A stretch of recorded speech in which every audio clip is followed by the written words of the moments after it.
MD General Medicine, working as a senior resident in Department of General Medicine, Sree Balaji Medical College and Hospital. I have 5 years of teaching experience and 2 publications for my credits. Today, this class about hypothyroidism and hyperthyroidism. First topic, hypothyroidism. It's a clinical state resulting from inadequate production of thyroid hormone T3 and T4 or impaired action at the tissue level. It's classified as primary, secondary, tertiary and peripheral cause. In primary cause due to the thyroid gland dysfunction, secondary due to the pituitary failure, and tertiary due to the hypothalamic dysfunction, and peripheral is due to the resistance to the thyroid hormone. It is more common in female. Prevalence increases with age. Autoimmune thyroiditis, which is the most common cause in iodine sufficient area. Iodine deficiency remains the leading global cause of hypothyroidism. Let's look into the primary cause of hypothyroidism. First is autoimmune thyroiditis, which is the most common worldwide in iodine sufficient area. It's due to the autoimmune destruction of thyroid gland characterized by anti-TPO and anti-thyroglobulin antibody.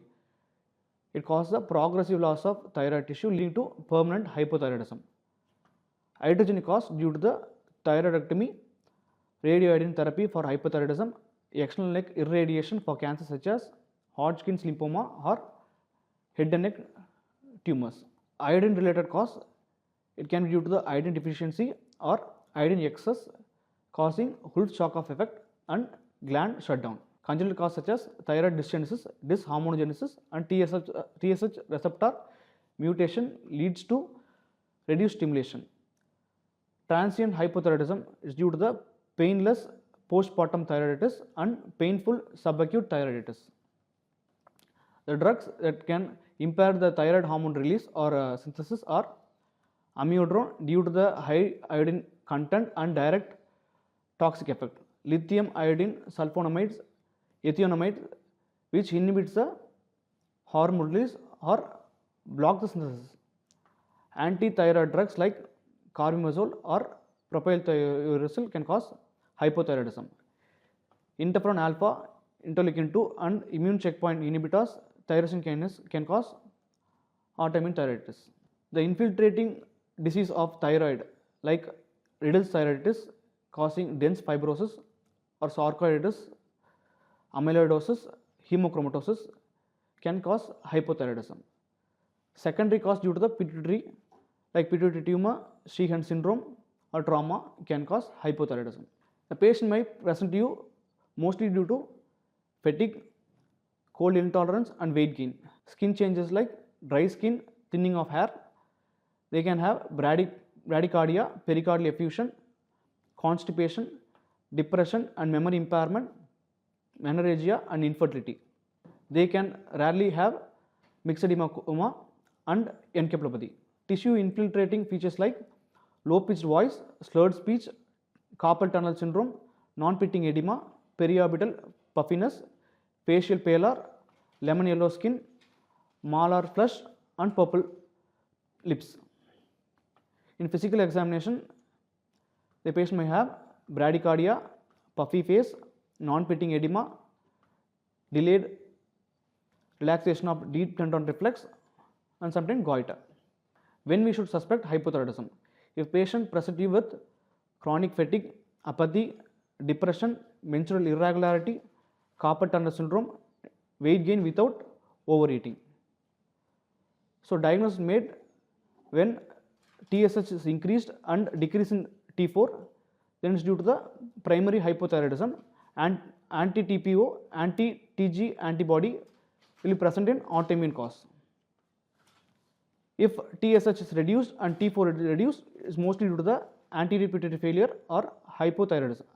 If TSH is reduced and the T4 reduced, it is mostly due to the hypothalamic or anterior pituitary failure. Often part of a hypopituitarism. It is suspected in the presence of other hormonal deficiency which requires MRI brain and pituitary and serum cortisol level and serum prolactin levels. So management of hypothyroidism. We have to give thyroid drugs like L-thyroxine, average doses 1 to 1.6 microgram per kg per day For healthy adults, starts at full dose. In elderly and cardiac patients, start at half the dose and slowly titrate. Repeat the TSH after 6 to 8 weeks.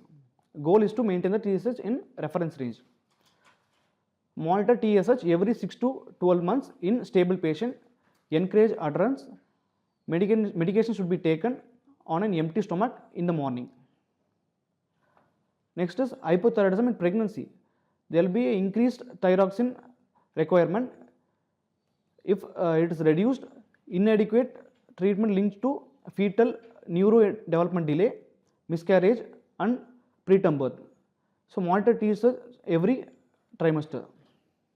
So target TSH should be less than 2.5 in first trimester, less than 3 in later trimester. Myxedema coma, it's a life-threatening complication of hypothyroidism. They will present you with altered mental status, hypothermia, bradycardia and hypoglycemia. So management should be replacement of thyroid hormone with IV levothyroxine and IV leothyroxine. Adrenaline coverage should be given. There is a increased possibility of secondary hypothyroidism. IM hydrocortisone 100 mg IV TDA should be given. Continue until cortisone levels are known. So supportive cares are slow rewarming, IV fluids, broad spectrum antibiotic if infection is suspected, high flow oxygen and monitor electrolyte disturbance and cardiac arrhythmia and ventilator failure. Subclinical hypothyroidism. There will be a raised TSH, but T3 and T4 are in normal range. They may remain stable for years or progress to overt hypothyroidism.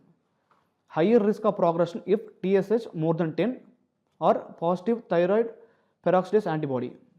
Treat if TSH more than 10 or positive antibody to prevent the late presentation. So goal is to restore the normal TSH level. Next is hyperthyroidism. So what is hyperthyroidism? It is a clinical state result from excess thyroid hormone production by the thyroid gland leading to the increased metabolic activity of the tissue. The causes of hyperthyroidism are Graves' disease, toxic multinodular goiter, toxic adenoma, iatrogenic and drug-induced causes like excessive levothyroxine therapy, iodine-induced hyperthyroidism, and amiodarone-induced thyrotoxicosis. Rare causes like TSH secreting pituitary adenoma, HCG mediated due to the molar pregnancy, and struma ovary in ectopic thyroid tissue. Thyroiditis, there will be causing transient hyperthyroid phase. It's due to subacute thyroiditis or silent postpartum thyroiditis. It's due to the release of preformed hormones. So what is the pathophysiology? There will be increased T3 and T4, which will cause the increased basal metabolic rate, increased heat production and increased sympathetic activity. They will present you with weight loss despite adequate appetite, heat intolerance, sweating, fatigue. They can present you with palpitation, tachycardia, atrial fibrillation and hypertension. They can present you with anxiety, tremor, irritability, insomnia. They can present you with diarrhea, proximal myopathy, warm and moist skin, fine hair. They can present you with ophthalmopathy, exophthalmos, lid lag and periorbital edema. They can present you with oligomenorrhea and infertility. So how are you going to diagnose the hypothyroidism? First we should do thyroid function test. If T3 and T4 increase and TSH reduced, it's due to the primary hypothyroidism. Radioiodine uptake scan should be taken. If it is diffuse uptake is present, it's due to the Graves. Patchy uptake is present, it's due to the multinodular goiter. Single hot nodule present, it's due to the adenoma. Thyroid antibodies like TSH receptor antibody will present the Graves' disease. Other investigation like ECG should be taken to rule out atrial fibrillation, CBC and LFT before antithyroid drugs. What are the complications of hypothyroidism? They can present you with the life-threatening conditions like thyroid storm or atrial fibrillation and heart failure, long-term complications like osteoporosis. Then how are you going to treat the hypothyroidism? First is antithyroid drug like carbimazole, methimazole and propylthiouracil and beta blockers to reduce the sympathetic activity with propranolol.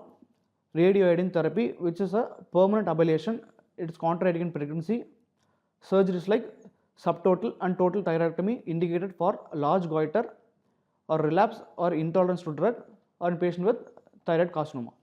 So management of thyrotoxicosis, relieve life-threatening symptoms, paracetamol fever, IV fluids, preferably dextrose as hypoglycemia is common, and use cooling blanket, block the adrenergic effect by using propranolol, block hormone synthesis by propylthiouracil or methimazole, block the peripheral effect by using steroids, block the release of preformed hormones by Lugol solution, block the intrahepatic circulation by cholestyramine.